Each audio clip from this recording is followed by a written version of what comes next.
আসসালামু আলাইকুম। আশা করি সকলে ভালো আছেন। আজকে আমরা একটা ফাইন্ডিংস নিয়ে কথা বলবো। সেটা হচ্ছে আমরা আমাদের ফ্যামিলি, ইনস্টিটিউশন এবং লোকালি অনেক ধরনের প্রবলেম ফেস করি। সেই প্রবলেমগুলোর মধ্যে দেখা যায় যে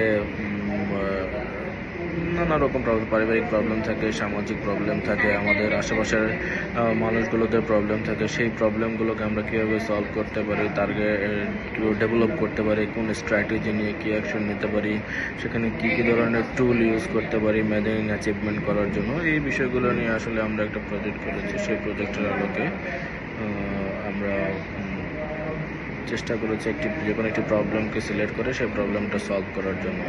তো বেসিক্যালি এখানে আমরা প্রবলেম হিসেবে যেটাকে নিয়েছি সেটা হচ্ছে poor time management in office. আমাদের যে অফিসে অনেক সময় পুওর টাইম ম্যানেজমেন্ট নিয়ে আমাদের অনেক প্রবলেম হয় টাইম ম্যানেজমেন্ট নিয়ে। তো সেই বিষয়ে প্রজেক্টটা নর্মালি হচ্ছে এর মধ্যে যে প্রবলেমগুলো আছে টাইমের কারণে হচ্ছে আমাদের ফ্রিকোয়েন্ট লেট অ্যারাইভালস হয়, লেক অফ প্রায়োরিটাইজেশন হয়। আমরা যদি দেরি করে আসলে আমাদের অফিসে আমরা দেরিতে শুরু করতে পারি, যার কারণে দেখা যায় অন্য কর্তৃপক্ষগুলো একটু কাজ করে কাজ, এবং সেই ক্ষেত্রে দেখা যাচ্ছে যে আপনার বিভিন্ন ধরনের প্রায়োরিটিপূর্ণ যে কাজগুলো সেই কাজগুলো করতে দেরি হয়ে যাচ্ছে।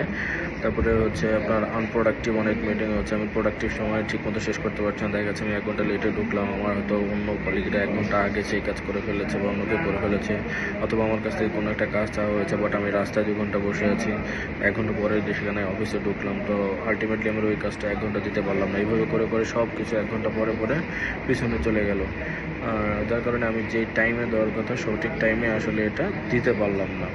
তো এই যে টাইম ম্যানেজমেন্ট, এই টাইমে অনেক সময় হয় যে আমাকে একটা কাজ করতে দেওয়া হলো, সেই কাজটা কী প্রযুক্তি দিয়ে করবো বা কীভাবে করবো তার ওয়ে আমার জানা থাকে না।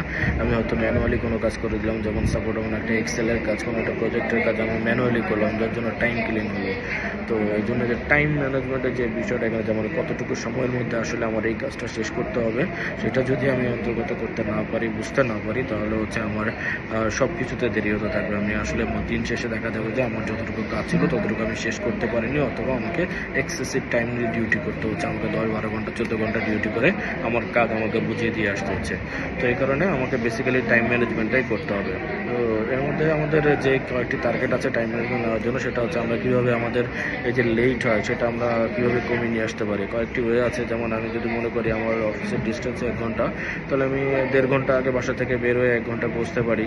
অথবা আমি যানবাহন আমি বাইক নিয়ে নিতে পারি, গাড়ি বাসে যদি পাবলিক ট্রান্সপোর্টে যেতে হয় তাহলে আমি বাইক দিয়ে নিতে পারি, চালানো শিখতে পারি, অথবা আমার বাসাটা অফিসের কাছে নিতে পারি।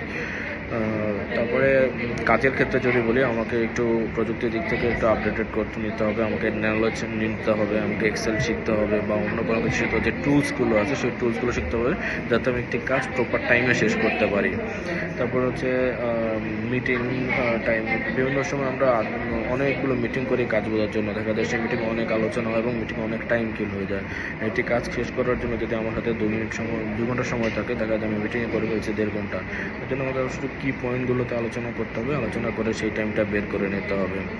আর আমি এবং আমার সাথে যে আশেপাশের লোকজনগুলো আছে, যে কলিগগুলো আছে, যাদের সাথে আসলে আমাদের এই সকল কাজগুলো হবে, সেই কাজগুলো মিলে হচ্ছে আমাদের সবাইকে ট্রেন আপ করতে হবে। যেমন আমি যদি 1 ধাপ আগানো থাকে, আমার বাকি সাথেগুলো যদি 3 ধাপ পিছানো থাকে, আমি আসলে সবার সাথে কম্পাইল করে কাজ শেষ করতে পারবো না। কারণ একটা ডিপার্টমেন্টের ওয়ার্ক হচ্ছে সবসময় হচ্ছে এটা গ্রুপ অফ ওয়ার্ক, এটা গ্রুপ অফ ওয়ার্ক হতে হবে। তো এর মধ্যে কিছু স্ট্র্যাটেজি আমরা নিতে পারি, যেমন ইমপ্লিমেন্ট হচ্ছে time tracking, provide time management training, smart tools নিতে পারি, ইন্ট্রোডাকশন মিটিং প্রোটোকল, সব কিছু আমরা প্রোটোকল নিয়ে আমরা এটাকে করতে পারি।